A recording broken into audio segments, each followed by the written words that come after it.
Tout de suite, le journal.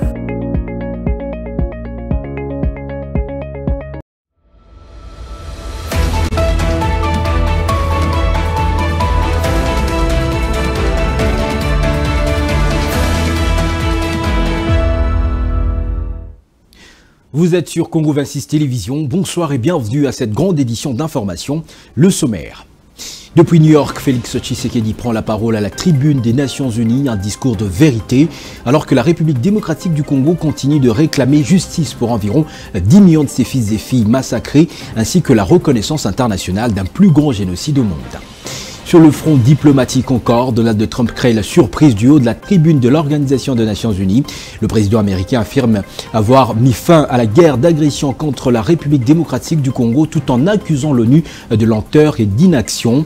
Une déclaration choc qui relance les débats sur les responsabilités internationales face à l'instabilité dans la région des Grands Lacs. À Kinshasa, la démission de Vital Kamerhe continue d'alimenter la scène politique. Le chef de l'État, Félix-Antoine Tshisekedi Tshilombo, qui a répondu aux questions de la presse à New York mardi soir, rejette toute responsabilité dans cette affaire. Et puis, sur le plan international, coup de tonnerre à la Cour pénale internationale CPI. Le Niger, le Burkina Faso et le Mali se retirent de l'institution, dénonçant un traitement jugé inéquitable et surtout une justice de manipulation instrumentalisée par les puissances occidentales. Le développement de ces grands titres, c'est dans un instant.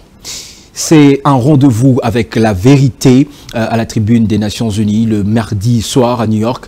Tous les regards sont tournés vers le président Félix-Antoine Tshisekedi Tshilombo pour son grand oral à la 80e Assemblée générale des Nations Unies, dans un contexte marqué par des tensions à la partie orientale de la République démocratique du Congo, les enjeux électoraux passés et la quête de justice internationale en faveur des victimes du grand génocide commis sur la planète Terre. Que dira-t-il au monde? Nous y reviendrons avec force et détails dans nos prochaines éditions. Guerre d'agression et d'occupation, nous restons sur le front diplomatique alors que les armes imposent leur dictat dans la partie est de la République démocratique du Congo avec des assassinats bien documentés par les experts internationaux. Le président américain Donald Trump crée la surprise en déclarant qu'il a mis fin à une guerre de plus de 30 ans entre la République démocratique du Congo et son voisin le Rwanda. Mais curieusement, les dirigeants américains accusent l'ONU de traîner les pieds dans la matérialisation de cette volonté. En termes clairs, Donald Trump reproche à l'ONU sa lenteur et son inaction dans le drame du Congo. Suivez-le. Beaucoup d'autres pays. Au cours des 7 derniers mois, j'ai mis un terme à cette guerre. Personne ne pensait que c'était possible. On m'a dit c'est impossible. Certaines de ces guerres, 2 de ces guerres duraient depuis 3 décennies. Vous vous rendez compte? 27 ans pour l'une de ces guerres, 37 ans pour l'autre guerre. J'ai mis un terme à 7 guerres. Et dans tous les cas, ce sont des guerres sanglantes qui tuaient des milliers et des milliers de personnes, notamment le Cambodge, la Thaïlande, le Kosovo et la Serbie, le Congo et le Rwanda. C'était une guerre, mais extrêmement violente. Le Pakistan et l'Inde, Israël et l'Iran, l'Égypte et l'Éthiopie, et l'Arménie et l'Azerbaïdjan. Tous ces pays étaient concernés. Aucun président, aucun premier ministre, et à vrai dire, aucun pays au monde n'avait jamais fait une chose pareille. Et je l'ai fait en l'espace de 7 mois seulement. C'est du jamais vu. Du jamais vu. Et je suis vraiment honoré de l'avoir fait. Hélas, j'ai dû mettre un terme à ces guerres alors que j'aurais préféré que l'ONU le fasse. Et le fait est que, hélas, dans le cas de toutes ces guerres, les Nations Unies n'ont même pas essayé d'aider à résoudre ces conflits. J'ai mis un terme à cette guerre. En marge de la 80e session de l'Assemblée générale des Nations Unies à New York, le président de la République, Félix-Antoine Tshisekedi Tshilombo, a lancé un plaidoyer fort en faveur de la reconnaissance du Génocide commis dans l'Est de la République démocratique du Congo depuis plus de 3 décennies déjà. Détail dans ce reportage de la presse présidentielle. Rompre le silence, nommer les crimes perpétrés en République démocratique du Congo et chercher réparation, tel est le leitmotiv du président de la République Félix-Antoine Tshisekedi Tshilombo en participant à cette conférence parallèle organisée par la mission permanente de la RDC aux Nations Unies en collaboration avec les FONAREF et la CIAVAR. Diplomates, scientifiques, lobbyistes, admirateurs de la RDC et une diaspora très motivée se sont mobilisés autour du couple présidentiel pour porter haut la voix de la République démocratique du Congo dans cette quête de reconnaissance internationale du génocide en cours depuis plus de 30 ans. Pour le président de la République, Félix-Antoine Tshisekedi Tshilombo, les crimes en terre congolaise sont planifiés et répondent à tous les critères d'un génocide prémédité. Le débat que nous proposons s'organise autour de 3 axes très concrets. Le premier, c'est cartographier les faits à caractère génocidaire commis en République démocratique du Congo au cours des 30 dernières années. Le second s'agit d'établir l'existence de génocides perpétrés sur notre sol à l'aune des critères reconnus par le droit international. Et le troisième, c'est de mettre en place une architecture de justice transitionnelle adaptée à nos réalités, garantissant vérité, poursuite et réparation. Pourquoi maintenant? Parce que notre génération a la responsabilité de rompre le cycle déni, impunité, récidive. Parce que la prévention exige d'abord la nomination des crimes et la reconnaissance des victimes. Parce que la stabilité de toute une région dépend de la capacité à dire le vrai, à juger le criminel, à réparer l'irréparable et à garantir la non-répétition. Plusieurs autres personnalités nationales et étrangères ont fait le même plaidoyer. Dans son exposé, M. Luzolo Bambi a estimé que la meilleure reconnaissance du génocide est judiciaire. Pour lui, le gouvernement congolais doit saisir les conseils de sécurité afin d'obtenir la création d'un tribunal pénal international pour la République démocratique du Congo. Au lendemain de la démission de Vital Kamerhe de la présidence de l'Assemblée nationale, le chef de l'État Félix-Antoine Tshisekedi se défend de toute implication. Il affirme n'être ni à l'origine de cette décision, ni des difficultés rencontrées par son allié politique. Il a dit devant la presse nationale et internationale à New York en marge de la 80e session de l'Assemblée générale de l'Organisation des Nations Unies. Comme vous aussi, aujourd'hui, la démission du président de l'Assemblée nationale, ce que je tiens à vous dire, c'est que il y a quelques jours, moi j'avais reçu, dans le cadre d'une réunion interinstitutionnelle, tous les chefs de corps de nos institutions. Et il y avait là le président de l'Assemblée nationale, le président du Sénat, la première ministre et le président du Conseil supérieur de la magistrature. Le mot d'ordre était que la rentrée se fasse dans la sérénité, le calme qui soit, et je crois que vous avez vu les discours de rentrée, ils ont été justement dans ce sens-là. Après, il y a un fonctionnement, une cuisine interne à chaque institution, et les choses s'orientent selon ce que ces institutions sont en train de faire. Moi, je suis le garant de la stabilité de ces institutions, mais ça ne me donne pas le droit d'aller me mixer dans ce qui se passe dans ces institutions. S'ils ont décidé de défier leur président, de leur cuisine interne. Mon rôle à moi est de voir les droits de tout le monde sont respectés et que l'institution elle-même, sa stabilité est sauvegardée. C'est ce qui m'importe. Quant à savoir quelles seront les relations, votre question était de savoir si nous sommes toujours alliés, partenaires, bien sûr. En tout cas, sauf si maintenant, M. Vital Kamerhe en décide autrement, mais je ne vois pas pourquoi, parce que je ne suis pas à la base justement de sa démission, ni de ses problèmes. Je ne vois pas pourquoi il va vouloir me tourner le dos. Je n'y suis pour rien. Donc, je continue à le considérer comme un allié, comme un frère.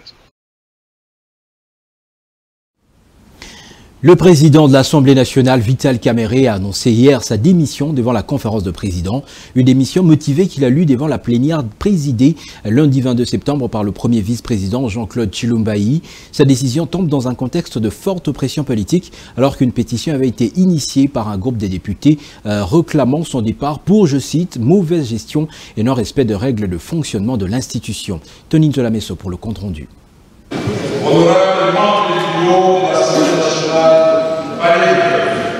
La nouvelle est tombée comme un coup de tonnerre en pleine séance plénière consacrée à l'audition de Vital Kamerhe par la commission chargée de l'examen des pétitions le mettant en cause et les autres membres du bureau. Au moment où les députés s'y attendaient le moins, Vital Kamerhe choisit de démissionner de ses fonctions de président de la Chambre basse du Parlement. J'ai donc en âme et conscience décidé devant 110 millions de Congolais de considérer comme à petite personne ne doit pas moquer une grande institution comme l'Assemblée nationale.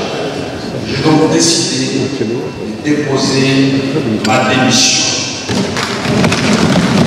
La démission volontaire de Vital Kamerhe intervient alors que le pays fait face aux nombreux défis tant sécuritaires qu'économiques. Pour le désormais ex-président de la Chambre basse du Parlement, l'essentiel est de conjuguer les efforts et de se concentrer aux priorités. J'ai consacré l'essentiel de ma vie à la recherche de la consolidation de la paix, ainsi qu'à l'amélioration des conditions de vie de notre population. Je voulais vous rassurer, je ne suis animé ni de colère, ni de ressentiment envers qui que ce soit. Mon cœur est trop étroit pour s'encombrer avec de telles femmes. Il savoir retenir l'amour fraternel et à cultiver les vertus du pardon. Réagissant à cet acte courageux posé par Vital Kamerhe, Peter Kazadi, président de la commission chargée d'analyser les pétitions, parle d'une démarche purement parlementaire. Ce n'est pas l'UDPS qui a initié la pétition. La démission volontaire du président Vital rentre effectivement dans cette optique de cimenter l'unité nationale et toute personne censée ne peut que s'en réjouir. La plénière consacrée à l'examen des pétitions mettant en cause les 4 membres du bureau restants est annoncée dans les 48 heures à dater de lundi 22 septembre. Depuis quelques jours, le franc congolais connaît une légère appréciation face au dollar américain sur le marché d'échange, notamment dans la ville de Kinshasa. Si cette situation suscite des interrogations, elle ne semble pourtant pas se refléter dans les prix des biens et services sur le marché. Les changeurs des monnaies et la population quinoise se montrent inquiets. Jemima Bitota et Chief Mosey signent ce reportage. Comme à chaque pareille circonstance, les combistes premiers concernés en cas de fluctuation du taux d'échange ne manquent pas de réagir dans tous les sens. Plusieurs d'entre eux saluent la récente baisse du dollar américain. Ils considèrent cette donne comme un signal positif après une longue période d'instabilité monétaire liée à l'inflation. Oui, on est content, Nous voulons que ça baisse, nous voulons que le pays avance. Tout commerçant sait comment il travaille. Avec la baisse, ça nous facilite de continuer notre business.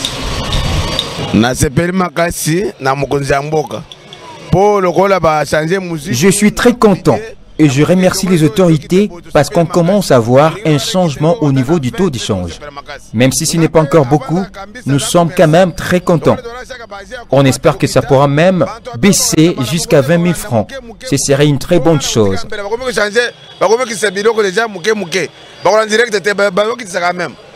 Au sein de la population, c'est l'espoir qui renaît aussi. Mais les préoccupations sont ailleurs.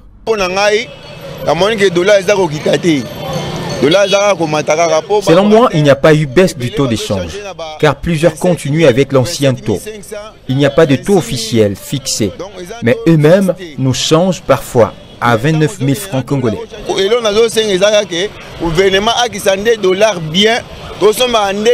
Certaines personnes formulent le vœu de voir le gouvernement allié au-delà du taux d'échange en stabilisant le prix de biens sur le marché. Transport en commun par taxi-moto. Dernier conseil des ministres, le président de la République, chef de l'État, a exprimé son inquiétude face à la congestion routière chronique qui paralyse la ville de Kinshasa. Plusieurs instructions ont été données, parmi lesquelles le port obligatoire des casques par les conducteurs et les passagers de taxi-moto en vue de renforcer la sécurité routière et encadrer une activité en plein essor dans la ville. Cette instruction était-elle déjà mise en application? Nos reporters ont fait ce constat ce mardi. Par le gouvernement de la République lors de son dernier conseil de ministres, voici 4 jours déjà, la série de mesures réglementant la circulation de taxi-moto, notamment le port obligatoire du casque pour les conducteurs et le passager, identification rigoureuse pour garantir la traçabilité et la conformité aux normes et l'interdiction d'accès au centre-ville, limitant leur activité aux zones périphériques, souffrent de leur mise en application rigoureuse. La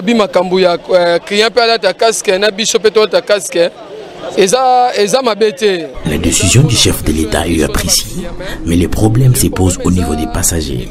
Pendant la période de forte chaleur, nous transportons beaucoup de passagers et certains transpirent énormément. Chaque passager sera obligé d'avoir son casque pour des raisons d'hygiène.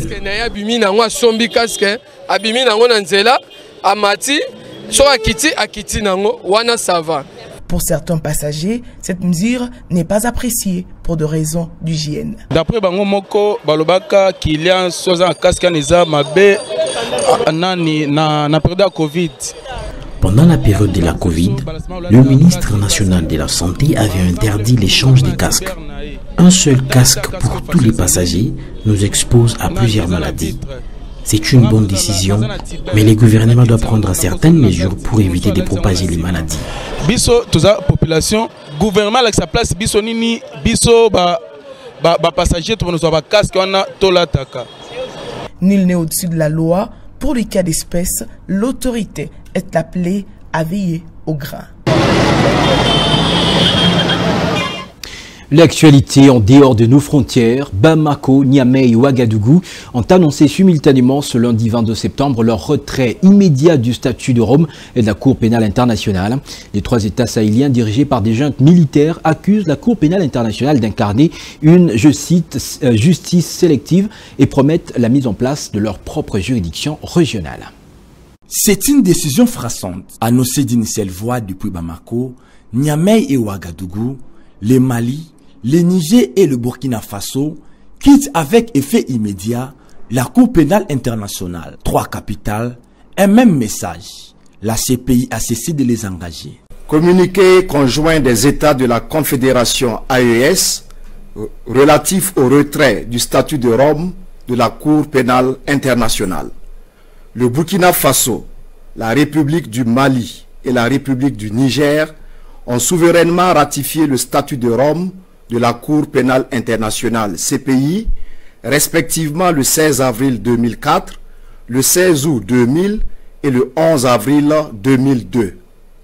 Depuis leur adhésion au statut de Rome, les 3 pays ont coopéré avec la CPI non seulement sur le fondement des dispositions pertinentes du statut, mais également sur la base des accords et protocoles d'accord concernant les conditions d'installation et de travail de la CPI sur leur territoire. Cependant, à l'épreuve du temps, il leur a été donné de constater que cette juridiction s'est transformée en instrument de répression néocoloniale au mai de l'impérialisme, devenant ainsi l'exemple mondial d'une justice sélective. En effet, la CPI s'est montrée incapable de prendre en charge et de juger des crimes de guerre, des crimes contre l'humanité, des crimes de génocide et des crimes d'agression avérés. Au regard de cette situation, les gouvernements du Burkina Faso, de la République du Mali et de la République du Niger, formant la Confédération des États du Sahel AES, portent à la connaissance de l'opinion publique confédérale et de la communauté internationale leur décision souveraine de se retirer du statut de Rome de la Cour pénale internationale avec effet immédiat. Les 3 régimes militaires au pouvoir dans leurs pays respectifs dénoncent une institution instrumentalisée qui, selon eux, applique la loi à géométrie variable et s'est transformé en un outil néocolonial entre les mains de l'Occident. Il s'oppose à cette justice sélective, la promesse d'un appareil judiciaire propre à l'échelle sahélienne, une cour pénale et des droits de l'homme de l'Alliance des États du Sahel, couplé à un projet de prison régionale de haute sécurité. Mais derrière les concepts souverainistes et ruptures symboliques, une question s'impose. Ces États qui claquent la porte de la Haye cherchent-ils vraiment la justice ou échappent-ils à cette justice? Ce n'est plus un secret de Polichinelle. Ousmane Dembélé, sociétaire de Paris Saint-Germain, est sacré meilleur joueur du monde. C'est au cours de la cérémonie de Ballon d'Or 2025, tenue dans la soirée d'hier lundi 22 septembre 2025 à Paris, que ce trophée lui a été décerné. Le Français a dévancé Lamine Yamal du FC Barcelone, son potentiel concurrent, qui a fini à la 2e place du classement. Dembélé.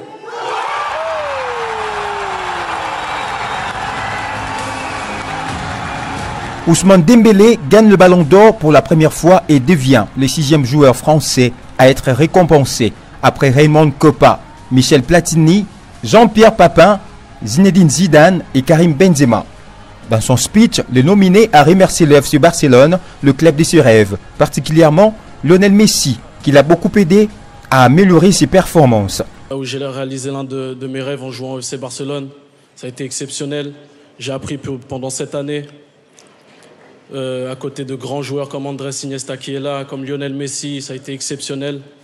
Voilà, tout cet apprentissage-là. Et voilà, je suis content. Voilà, même si le Ballon d'Or, pour moi, ça n'a pas été vraiment un objectif dans ma carrière, mais voilà, c'est exceptionnel de gagner un trophée comme ça. Il s'est de rappeler que Dembélé succède à l'Espagnol Rodri qui a remporté l'édition 2024-2025. Ousmane.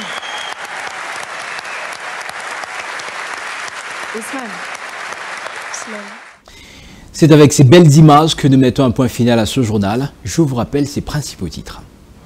Depuis New York, Félix Tshisekedi prend la parole à la tribune des Nations Unies, un discours de vérité, alors que la République démocratique du Congo continue de réclamer justice pour environ 10 millions de ses fils et filles massacrés, ainsi que la reconnaissance internationale d'un plus grand génocide au monde. Sur le front diplomatique encore, Donald Trump crée la surprise du haut de la tribune de l'Organisation des Nations Unies. Le président américain affirme avoir mis fin à la guerre d'agression contre la République démocratique du Congo tout en accusant l'ONU de lenteur et d'inaction. Une déclaration choc qui relance le débat sur les responsabilités internationales face à l'instabilité dans la région des Grands Lacs. À Kinshasa, la démission de Vital Kamerhe continue d'alimenter la scène politique. Le chef de l'État, Félix-Antoine Tshisekedi, qui a répondu aux questions de la presse à New York mardi soir, rejette toute responsabilité dans cette affaire. Et puis, sur le plan international, coup de tonnerre à la Cour pénale internationale CPI, le Niger, le Burkina Faso et le Mali se retirent de l'institution, dénonçant un traitement jugé inéquitable et surtout une justice de manipulation instrumentalisée par des puissances occidentales. À toutes et à tous, merci d'avoir suivi ce journal et restez en compagnie de la vraie chaîne de l'unité nationale. Mesdames, Messieurs, bonsoir.